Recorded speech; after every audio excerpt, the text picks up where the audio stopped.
أصابعهم في آذانهم من الصواعق حذر الموت والله محيط بالكافرين يكاد البرق يخطف أبصارهم كما أضاء لهم مشوا فيه وإذا أظلم عليهم قالوا ولو شاء الله لذهب بسمعهم وأبصارهم إن على كل شيء قدير رب اشرح لي صدري ويسر لي أمري واحلل عقدة من لساني يفقهوا قولي الحمد لله والصلاة والسلام على رسول الله وعلى آله وصحبه أجمعين أما بعد everyone once again السلام عليكم ورحمة الله تعالى وبركاته.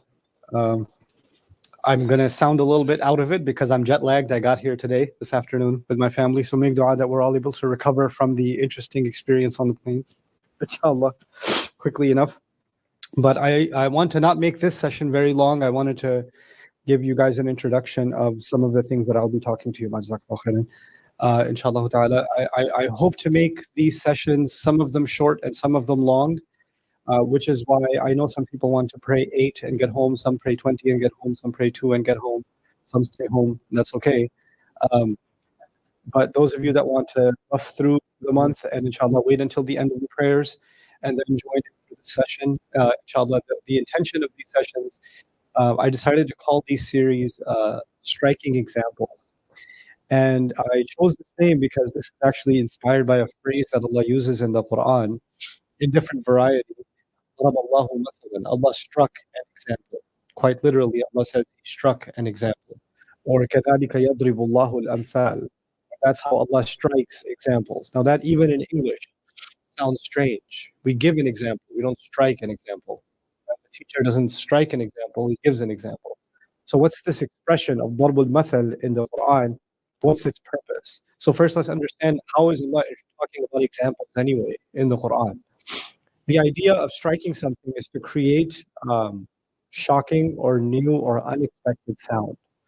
So if I, out of nowhere, did that, all of a sudden, what just happened? Even if somebody's out there, all of a sudden their attention, they stopped in the middle of conversation and said, what's going on over here, right? So the idea of striking something is to get immediate, spontaneous attention. And, you know, in the middle of a class, teachers sometimes, they don't strike an example, but they do strike the table, or in some countries, strike the student, right?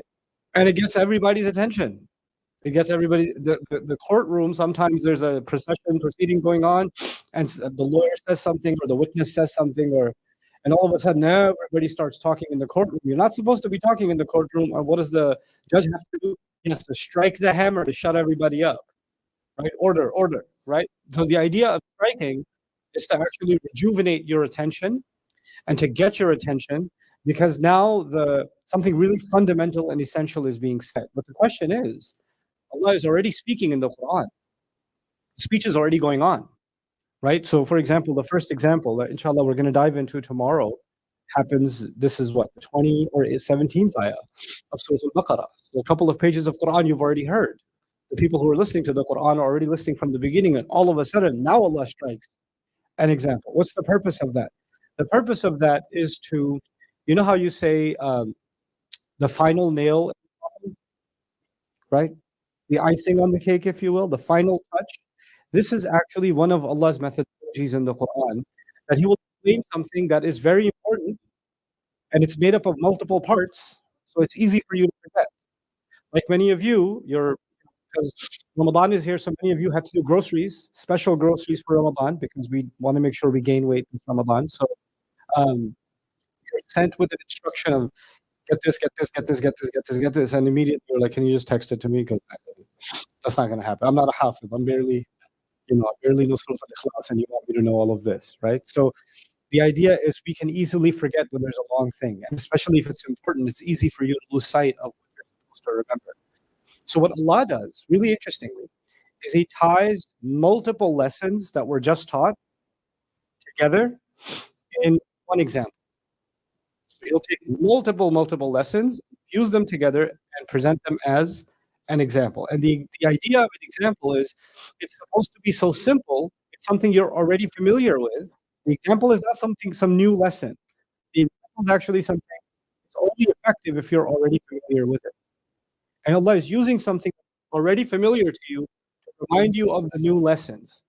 I'll give you a silly example of an example from my own life. When I first started becoming serious about praying 5 times a day, I realized I really don't know my north, east, west, and south randomly. And this is before the days of open the app and tell me which way the Qibla is. By the way, those of you who have tried those apps at the Haram know that it usually points towards, I don't know, America when you're when you're standing right in front of the Haram. But back in the day, the idea was you're supposed to look at the sun, you're supposed to tell which way. And me being in New York at the time, the Qibla was east, northeast.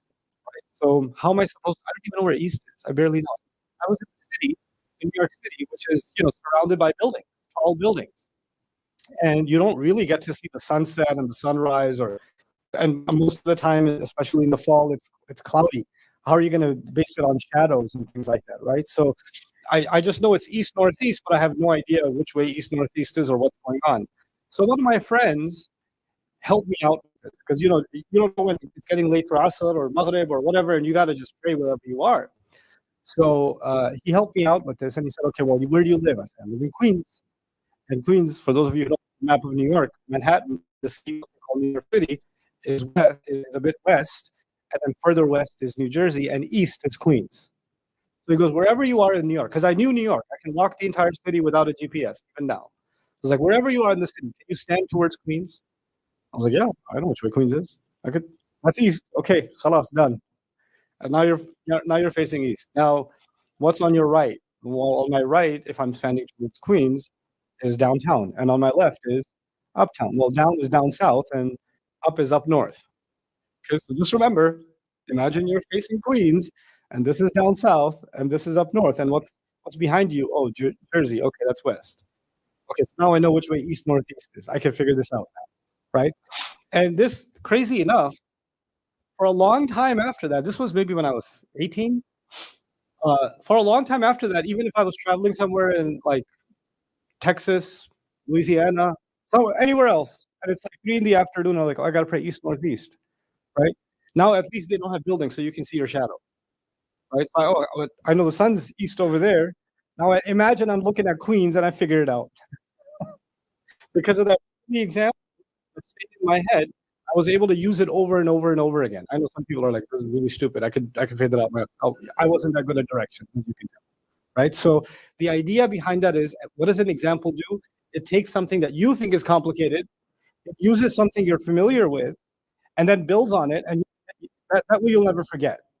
That way, every time you're starting to forget, you can imagine the same example again, and you're sorted out. You're settled. Okay? So what is then, now let's come a little closer to what Allah is doing with his examples. Allah, every time you study an example, especially where Allah says, ضَرَبَ اللَّهُ مَثَلًا, or uses the word mathal. Mathal quite literally means example or equivalent.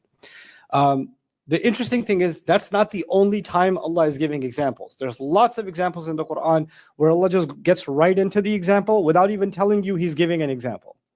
But he'll do that a lot of times.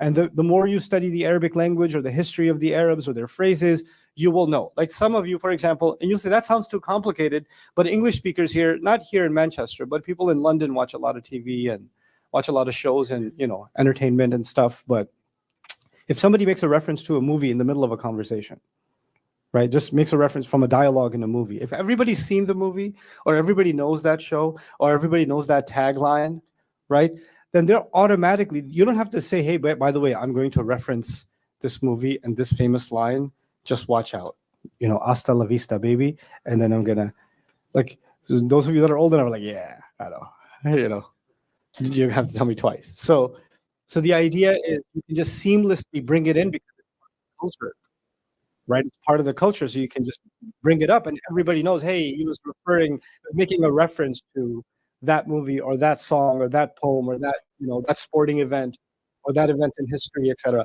The Arabs used to do that all the time, and the Quran did that too.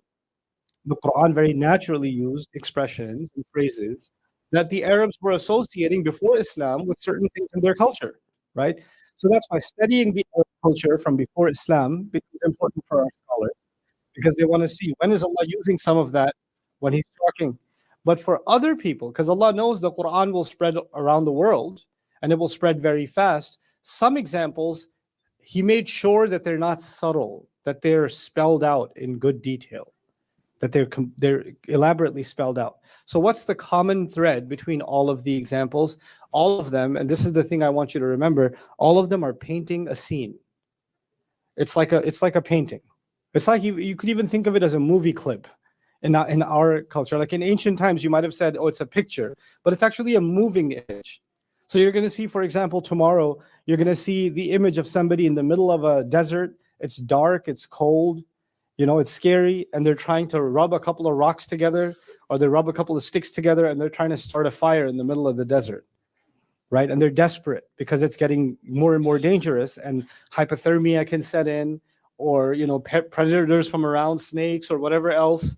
They don't know what dangers lie around them, so they're really trying hard to get this fire started, and eventually they're able to start this fire, and then the scene begins. So it's a small scene that now it's easy to remember that scene, but like I said, this is ayah number 17. Before that, Allah is talking about a lot of things that built up, and then He brings up this scene. So now it's up to you to understand in this scene which part of this scene is reminding you of which of the ayat that came before it, so you can make an easy mental connection with all of those lessons. And now that image forever becomes a lesson of the Quran. That image itself becomes a lesson of the Quran. Another, inshallah, we'll go through many examples through the Quran this month. One that comes to mind immediately is Allah describing, for example, false gods, right? People used to worship idols, and they used to believe there are spirits behind those idols, or they represent the children of God, or all kinds of other crazy ideas, right? And they used to sacrifice animals in front of those idols. They used to pour the blood in front of the idols. They used to bring milk and they used to put flowers on the idols and things like that, right? So to show reverence, to show respect for those idols, and light candles and all this kind of stuff, right? The problem is when you have flowers and you have blood and you have food and you have milk and you have this stuff, what does it attract? It attracts flies, right? It attracts flies. And now the thing is, if I went there as a tourist to the temple and I saw that somebody came with a lot of respect and put a glass of chocolate milk there, and I say, oh, I like chocolate milk, and I decide I'm going to get beat up. I might even get killed. You can't touch that. That's sacred. That's for the wooden whatever. That's for the marble whatever, right? Statue. But the fly comes, it flies over, and what does it do? So that looks good. I'm going to have some. And then it flies away. And the poor guy who's worshiping, he has to, hey, come on, that's for my God. That's not for you. Come on, leave it alone, please. Stop destroying my religion. My God is not powerful enough to stop you from eating His food. What is the fly doing? The fly is actually destroying their religion. Every fly. And so what does Allah do? Allah talks about false gods, and then He gives the example of a fly that takes food away, right? Just to make this point. Like, okay, so you could talk about the religion, the history of that religion, the theology behind it, their philosophy, their arguments and all, or you could just remember the fly and problem solved, So this is what Allah does in the Quran. He uses examples. They're very stunning. They're very striking examples. They're very powerful images. Those images become like, things that stay in your head. You want to just keep them in your head. And then the associations with them become multiple lessons in the Quran. Some of those examples in the Quran are brief. Some of them are more detailed. But they're always very, very strategic. Like Surah Al-Baqarah is the longest surah in the Quran. And you heard the entire first juz today. Completion of the first juz, which is not even a half of Surah Al-Baqarah, what you heard today, right? But up until now, we've only heard 2 examples. 2. That's it. The rest of it, they weren't examples. It was just the text keeps going. And when we get to the next juz, which is going to start tomorrow, inshallah, we're going to keep going. And all the way till the end of Baqarah, you're going to get a handful of examples towards the end, which tells you Allah is not using them all the time. Allah is using them very, very selectively. Allah is using examples very, very strategically. This is one of the styles or one of the teaching methods of the Quran. And so the last thing I'll share with you for today is the purpose. I've shared some purposes with you, but one last purpose of examples. And that is that every one of you has been to some kind of learning. You've been in some kind of classroom. In fact, some of you are at university now, or high school now, or whatever you call it here, and you have teachers in whatever subject, mathematics, science, history, whatever. You know the difference between just any teacher and an amazing teacher? An amazing teacher is able to give you really, really good examples. And he's teaching something, and students are like, I don't get it. I don't understand. And the teacher says, hold on. Let's look at this example. Let's break down this example. And you say, I still don't get it. Okay, let me give you another example. And now it starts making sense, right? And then the teacher even says, hey, when the test comes and you get this question, remember this example, go through it in your head, and now you'll know how to solve this problem, or you'll know how to solve that problem. You understand? So a great teacher is able to give great examples. Now, the example doesn't benefit the teacher. The teacher already knows the material. The teacher doesn't have to use an example. The teacher could just say the concept, and you have some teachers who do that. They just read from the book or just say the concept. They don't give you any examples, no explanation, nothing. They say the test is on Friday. Inna lillahi wa inna ilayhi raji'un. Right? The rest is up to you.